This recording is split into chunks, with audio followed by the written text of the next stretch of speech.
আল্লাহ গফরত দিয়েছেন পরে।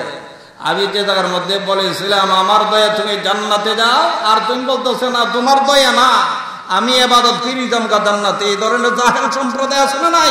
এরা রাসূলের শাফাআতকে অস্বীকার করে, এরা ভাবছে ইবাদত বন্দেগী করে আর বেহেশতে যাবে। এই ধরনের সম্প্রদায় আছে না নাই? রাসূলের শাফাআত তারা কি করে? অস্বীকার করে। এরা কি মানুষ না মানুষের শয়তান? বললেন আল্লাহ খাবারের ব্যবস্থা করে দিছ, পানির ব্যবস্থা করে দাও। সাথে সাথে দেখা যায় সামনে পাহাড় থেকে একটা ঝর্ণা সৃষ্টি হয়ে গেল। ইবাদত বন্দেগী নিয়ে বেহেশতে যাইতে পারবেন? সবাই বলুন ইবাদত বন্দেগী, নামাজ রোজা হজ যাকাত করে বেহেশতে যাইতে পারবেন? এই শক্তি তো নাই। সাহাবায়ে কেরাম পর্যন্ত বলেছে ইবাদত দিয়ে আমরা জান্নাতে যেতে পারবো না। আর তুমি আমি কি 3 দিন নামাজ পড়ে বেড়া আমি তো নামাজ দিয়েছি না, এই ধরনের আছে না? না হ্যাঁ মিয়া সাহেব হাদিসে বুখারীর মধ্যে একটি ঘটনা তুলছেন। বনি ইসরাইলের একজন বিখ্যাত একজন আল্লাহর ওলীর, যিনি আল্লাহকে পাওয়ার জন্য বনবাস হয়েছিলেন। বনবাস কি? তিনি সাগরের মধ্যখানে একটা দ্বীপের মধ্যে চলে গেছে ইবাদত বন্দেগী করার জন্য। আচ্ছা বলুন এমন ইবাদতকারী আমরা দেশে আসেনি? কাছে বলবেন ঘর থেকে বেরোই না মসজিদের মধ্যে নামাজ পড়তো, আর এই বেড়া বাড়ি ঘর তৈয়া সাগরের মধ্যখানে। ওই লোকটা আল্লাহকে পাওয়ার জন্য সাগরের মধ্যখানে চলে গেছে, নির্জন আল্লাহর ইবাদত বন্দেগী করবে। কিন্তু ইবাদত বন্দেগী যে করবে উনি কত বছর করেছিলেন? 500 বছর। কত বছর? বাপ দাদা 14 সিঁড়ি মিল্লা 500 বছর হইবেন আমরা। আর উনি এক নাগারে 500 বছরে ইবাদত বন্দেগী করছে এক দ্বীপে। আচ্ছা বলুন দ্বীপের মধ্যে কি রুটির ব্যবস্থা আছে? ভাতের কোনো কিছুর ব্যবস্থা নাই।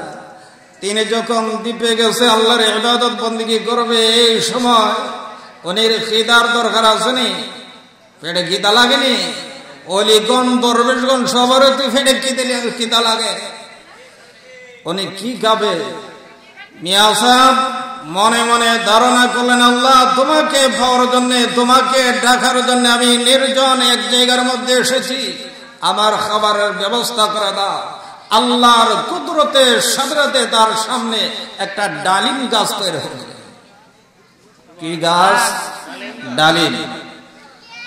এই ডালিম একটা ফাঁকে আর খা, এইভাবে দিন যায় ইবাদত করে। বলুন ডালিম খাওয়ার পরে পানি খাওয়ার প্রয়োজন আসেনি?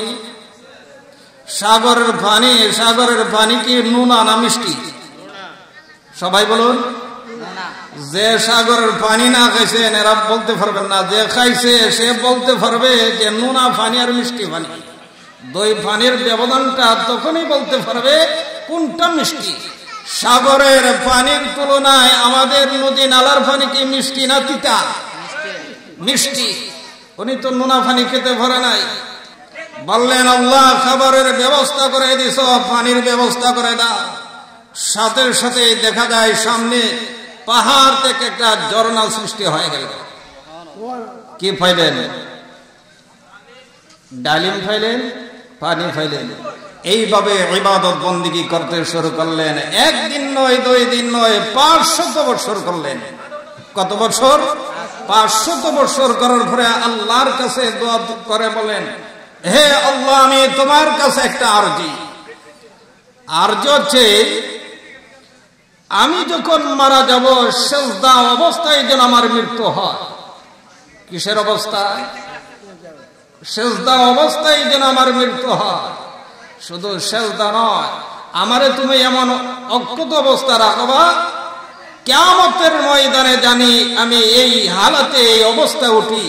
সবাই বলুন আল্লাহু আকবার। আল্লাহ সাথে তাকে কবুল করছেন, তিনি ইন্তিকাল করছেন। দেখেন আমার রাসূল ফরমান, এটা হাদিস বুখারী।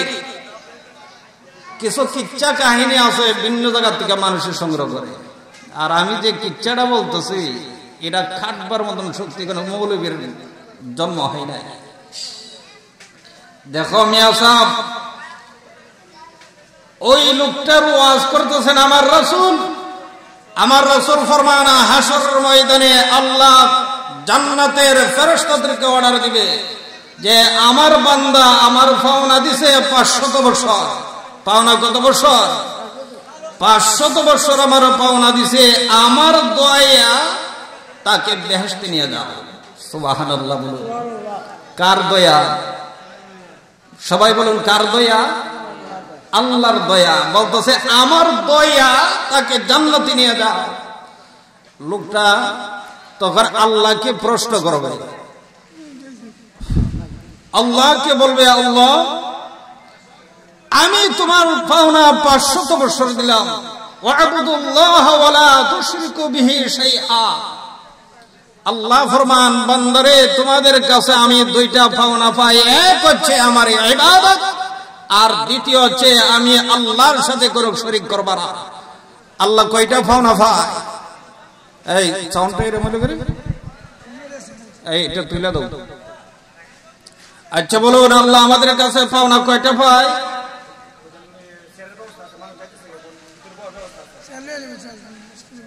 আপনারা এদিক সেদিক ঘোরাফেরা না করে চেয়ারের ব্যবস্থা আছে, দাঁড়িয়ে ওয়াজ শোনারও ব্যবস্থা আছে। আপনারা মেহেরবানি করে মাহফিলের ভিতরে চলে আসুন। মিয়া সাহেব আমার কথা শুনুন। আল্লাহ বান্দার কাছে কয়টা পাওনা পায়?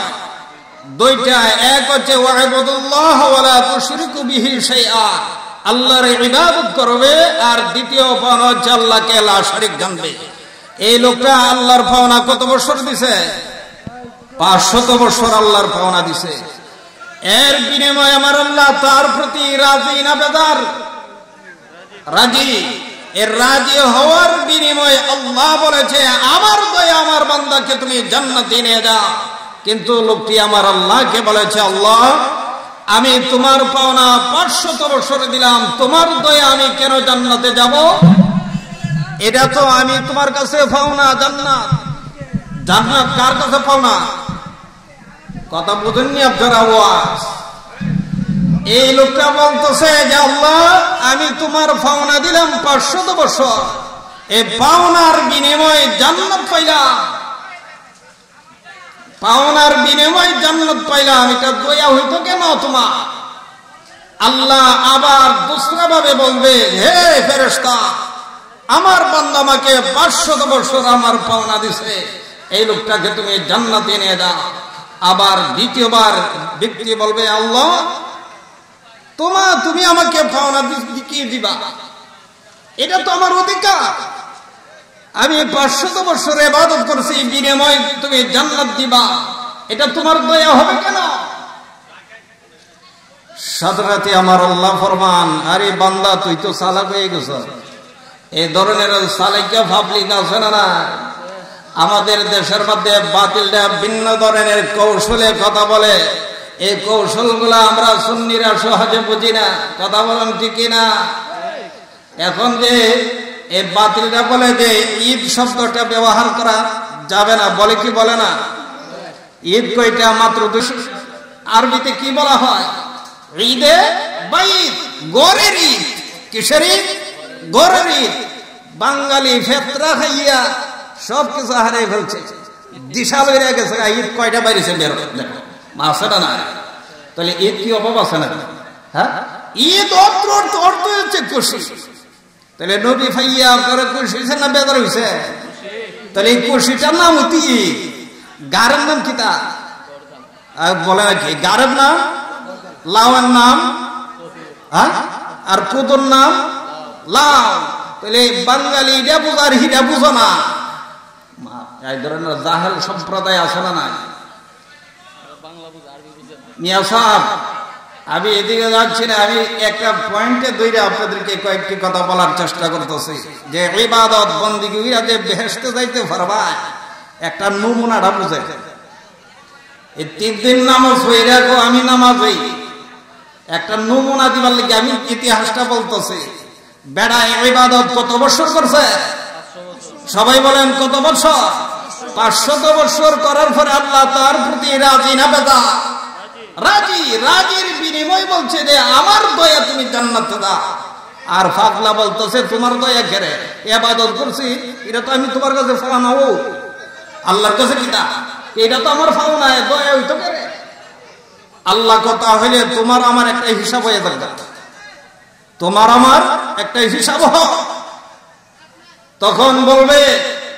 তখন বলবে বান্দা ঠিক আছে আমি তোমার কাছে জানতে চাই, যখন আমি তোমার মায়ের পেটের ভিতরে তুমি ছিলা এই সময় পানির ভিতরে যে আমি 9 মাস তোমাকে রাখলাম, 9 মাস যে রাখলাম, এর বিনিময় তোমার 500 বছরের ইবাদত কোন বাজারে বিক্রি কইরা দিবা? এই কথাটা বলো। কত বছর? তুমি 500 বছরের ইবাদত বাইজিদপুর বাজারে বিক্রি কইরা 9 মাস যে তোমার মায়ের পেটের ভিতরে আমি রাখছি, এর মূল্যটা দিয়া দাও। কেউ দিতে পারবো? পানির ভিতরে এক হাত যদি 3 ঘন্টা রাখেন হাত কোটা হয়ে যায়, একদিন রাখলে পচা ধরবে। আর মায়ের পেটের ভিতরে পানির ভিতরে আমরা ছিলাম, আল্লাহ ফরমান বান্দা পানির ভিতরে যে আমি তোকে রাখলাম 9 বাংলা 10 মাস, এর বিনিময় তোর 500 বছরের ইবাদত দিয়া এটা হুসুল কর। বান্দা তখন বলবে যে আল্লাহ জ্ঞান এতক্ষণে আইছে। আমরা দেশের ওয়াইপারা সিফার মধ্যে ফেললে স্বীকার করে, এর আগে নাই আছে না? নাই। হ্যাঁ, পরে দেখো এটা তো আসু, এটা কি আছে, এর আগে কোনায়। আর এই বান্দা যখন ধরা ফিরা গেছে, আল্লাহ টিহি বলছ 500 বছরের ইবাদত আমার মার পেটের ভিতরে যখন আমি ছিলাম, এটার দাবি আমি উসুল করতে পারবো না 500 বছরের ইবাদত দিয়া। আল্লাহ যে জায়গার মধ্যে 2 লাইছি হিসাব, 2 জনের হিসাব কিতাব চলো, কি কইন আপনারা? দ্বিতীয় আল্লাহ প্রশ্ন করবে, হে মানব, আমি যে তোমাকে 2টা চক্ষু দিলাম, এই 500 বছরের ইবাদত কোন বাজারে বিক্রি করে 2টা চক্ষুর মূল্য দিবিয়া? এই মূল্যটা দিয়া তুমি আজকে জান্নাতে চলে যাও। বান্দা বলবে যে আল্লাহ ধরা ফরাই দিছি, আমার তো ভাই নাই। আল্লাহ কাছে বলবে যে আল্লাহ আমার অপরাধ হয়ে গেছে। আল্লাহকে অপরাধ হয়েছে পরে, আমি যে জায়গার মধ্যে বলেছিলাম আমার দয়া তুমি জান্নাতে যাও, আর তুমি বলতেছো না তোমার দয়া না, আমি ইবাদত করি জামগা জান্নাতে। এই ধরনের জাহেল সম্প্রদায় আছে না নাই? এরা রাসূলের শাফাআতকে অস্বীকার করে, এরা ভাবছে ইবাদত বন্দেগী করে এরা বেহেশতে যাবে। এই ধরনের সম্প্রদায় আছে না নাই? রাসূলের শাফাআত তারা কি করে? অস্বীকার করে। এরা কি মানুষ না মানুষের শয়তান?